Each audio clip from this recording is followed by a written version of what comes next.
Magandang umaga sa ating lahat mga kapatid. Nais kong ibahagi sa umagang ito ang mensaheng pinamagatan kong ang unang katangian ng Kristiyano. At alam natin ito ay ang asin. Napakalinaw ito na sinasabi sa Mateo 5:13 na kayo ang asin. Ipinahayag ni Jesus sa kanyang mga alagad kung sino sila sa mundong ibabaw. Sila ay mga mapapanad. Ang sabi sa Mateo chapter 5 verse 3 to 12 sa sermon ng Panginoon.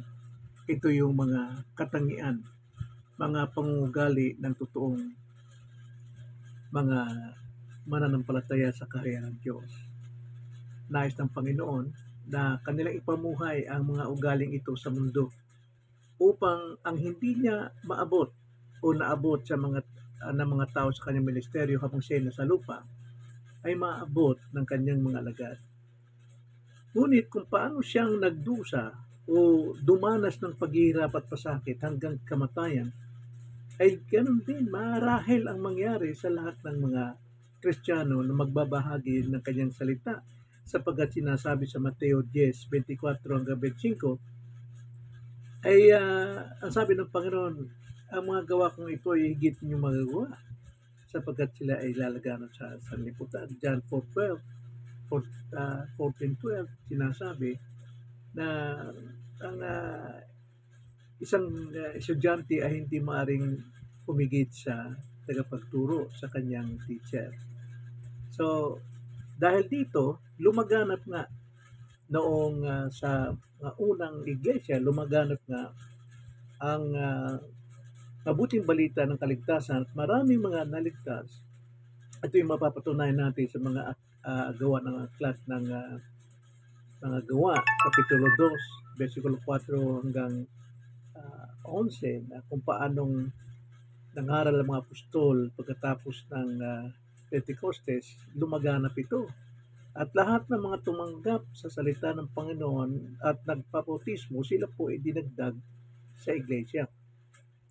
Kaya mapapansin natin, ang sabi sa Romans 15:19, na talaga namang sumagana ang mabuting balita sa buong mundo dahil sa mga alagad.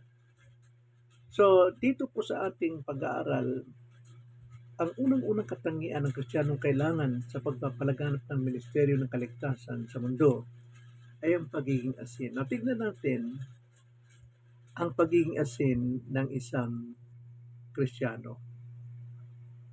Una, ibig sabihin ng pagiging asin, panatilin natin ang ating Kristiyanong pagkakilanlan, yung ating true identity as salt of the earth.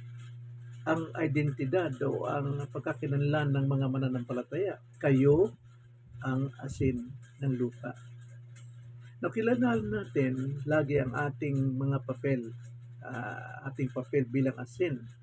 Mahalaga sa ating pang-araw-araw na buhay. Mahalaga sa pang-araw-araw na buhay noon kay Jesus ang asin. Sapagkat ang asin, sa totoo, ito ay naging pangsweldo sa mga sundalo ng mga Romano noong unang panahon. Ganon katindi ang kahalagaan nito. At maliban doon, ano yung katangian o ano yung pagkakilala ng asin? Ang asin ay naglilinis at nagbibigay lasa at nagpapanatili ng kasariwaan ng isang karne. So, kilalanin natin ang ating impluensya. Bilang Kristiyano, tinawag tayong pigilan ang moral na pagkabulok sa sanlibutan. Ipinapahayag natin ang katwiran at kabanalan sa pamagitan ng ating gawain at pamumuhay sa araw-araw. So, kilalanin natin ang ating tungkulin sa buhay. Ang asin ay nagbibigay ng lasa, tulad ng epekto ng mga Kristiyano sa mundo. Nagdadala ng kagalakan, pag-asa sa mga taong nasa katindihan ng buhay. At higit sa lahat, ang ating pag-ibig sa iba. Ikalawa, ingatan ng ating Kristiyanong panganib. May mga panganib tayong dapat pag-iingatan. At yun, ang babala, ngunit kung ang asin ay mawalan ng alat, posible bang mawalan ng alat ang asin? Palagay ko hindi mawawalan ng alat, maliban na lamang kung ito po ay nahahaluan. So mawawalan ng alat. Pagka nawawalan ng alat ang isang asin ay ito'y mawawalan ng silbi. Hindi na magagamit. Walang bisa. So tignan natin, pag nilayan natin, paano tayo nagiging walang alat. Kapag ating pananampalataya ay mahina at hindi na nakikita sa ating mga ginagawa. Ikalawa, kapag tayo nagpapadala sa impluensya ng mundo, sa halip na maging impluensya sa mundo. So, paano natatanggal ang epektibo? Ang asin na walang alat ay wala ng halaga. Tulad ng isang Kristiyano na hindi na nabubuhay ayon sa layunin ng Diyos. Ito ay paalala na maging matatag sa ating pananampalataya at misyon. Ikatlo, isa puso ang ating Kristiyanong hamon. Ang hamon, panatilihin ang ating alat.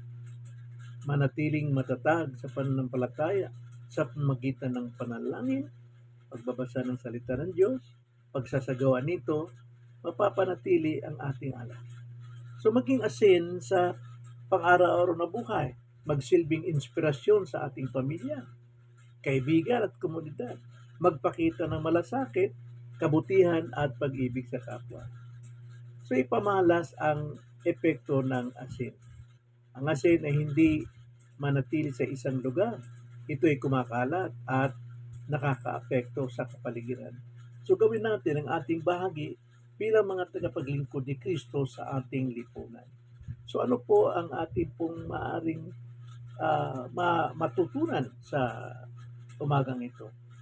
Una, ang pagiging asin ng lupa ay isang tawag mula sa Diyos na may kalakip na hamon. Laging may hamon. Ikalawa, tayo ay may mahalagang papel sa pagpapalaganap ng katuwiran at pag-ibig ng Diyos sa mundo. Ikatlo, maging mabuting asin. Maging mabuti. Ibig sabihin, walang kalakip na dumi ng sanlibutan. Laging may ala, laging may silbi, at nagbibigay halaga sa buhay ng iba. So, mga tanong na dapat nating pag-isipan para mailapat natin ang pagiging asin sa ating buhay araw-araw. Una, paano ko mapapakita ang aking pagiging asin ng lupa sa aking pamilya, sa aking kapitbahay o komunidad?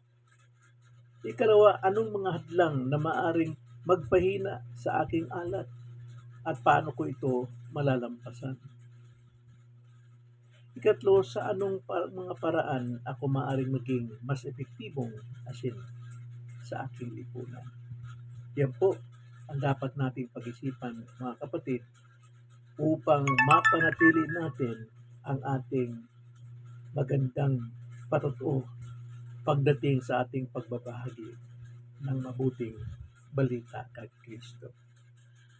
Amen.